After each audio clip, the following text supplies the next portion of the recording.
Hello everybody, my name is Brian Nunez. I am the Losi brand manager, and in this video we're going to talk about how to install your rear pivot blocks. Now, these rear pivot blocks are not only aluminum, so they offer a little bit more strength, but one of the biggest features about them is that they come with little pill inserts. And if you look closely, the pill insert has a dot on the end, which signifies that hinge pin location. So depending on which pills you use and which orientation, you can move that pin to give you either more anti-squat, more toe in, more toe out, and give you different options for your specific track and driving style.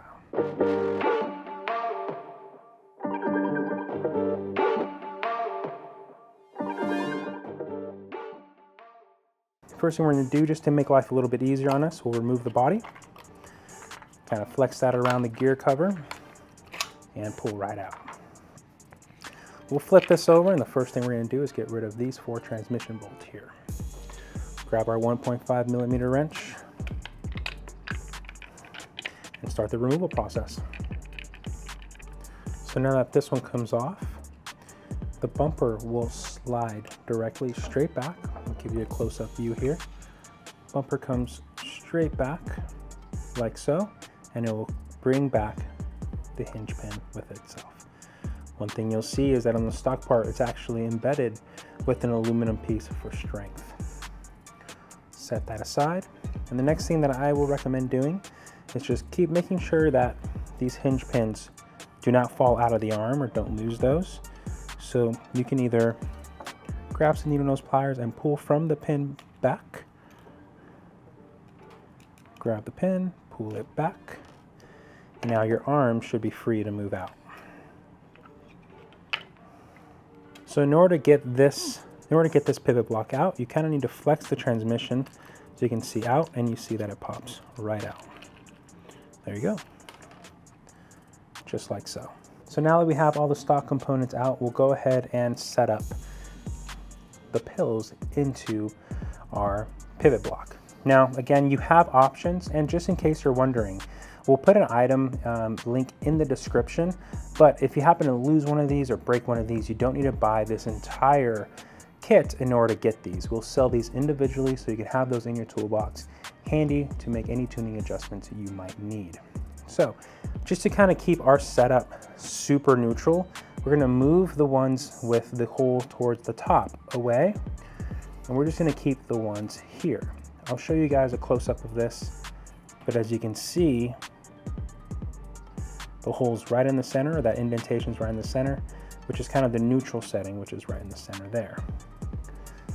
Now, there is a way for these to go in. It won't go in one way, but it will go in the opposite way and kind of lock in there. So once you install these, it should be nice and flush. You can grab a flat surface. I wouldn't use pliers on this, just so you don't scar your nice aluminum part. But if you get a close up here, you can see that it's nice and smooth there. There's no lip, and you can see the pill and what orientation you're running, just in case you forget while you're at the track. So we'll go ahead and install the rest.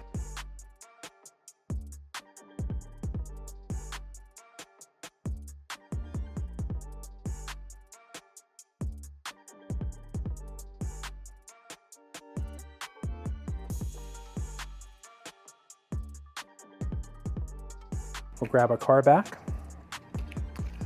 flip it upside down, and here's kind of the magic.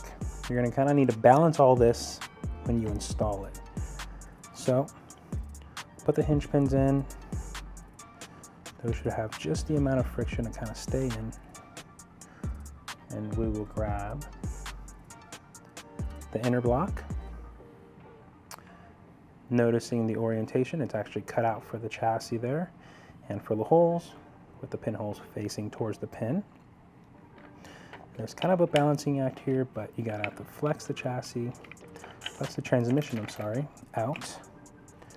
Let's see if the little needle nose pliers help me out here. I'm gonna use very light pressure here. I will flex the transmission down, kind of work this in there, like so, and bam, we're all locked in there. All right, so it's a little bit of a balancing act, but you want to keep your dog bones into the out drives.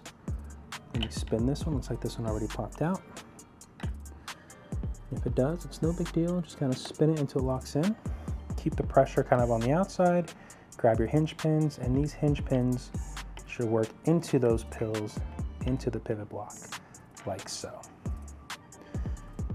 Now, you grab the other pivot block, being sure to remove the bumper, like so.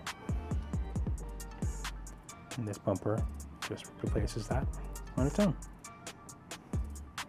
It gets inserted just the way it came out, like so. And again, a little bit of a balancing act, making sure that you trapped both pivots. So now that whole assembly is in. You want to keep a little bit of pressure here, and you want to check the play on the arm. As you can see, we have very minimal play. For whatever reason you start developing play as you're running, the kit does come with small little shims for you to insert either in front or behind the arm in order to get rid of that slop. But very unlikely that you're actually going to need them. Now it's just a matter of reassembling kind of our transmission to the chassis.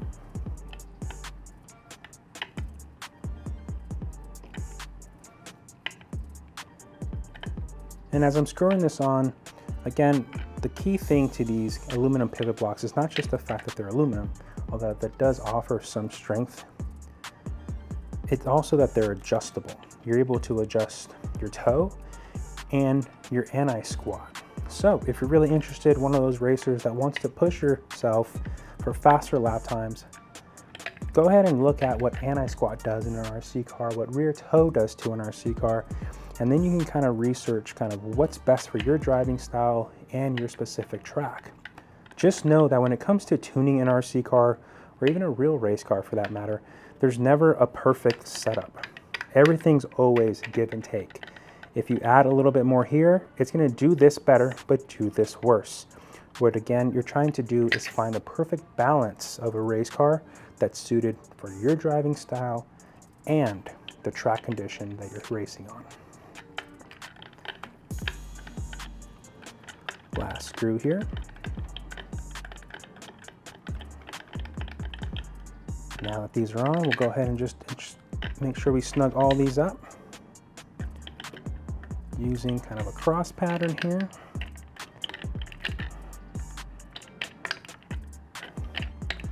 And there you have it. So not only do you have that beautiful kind of etching that TLR tuned parts are known for, but you have the adjustability of a race car. That's just super awesome.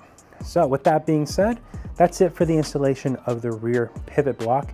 If you're interested in any of the other option parts we offer for the Mini T or the Mini B, be sure to jump on Losi.com and then our Losi YouTube channel for the instructions on how to install them. Thanks guys, we'll see you in the next one.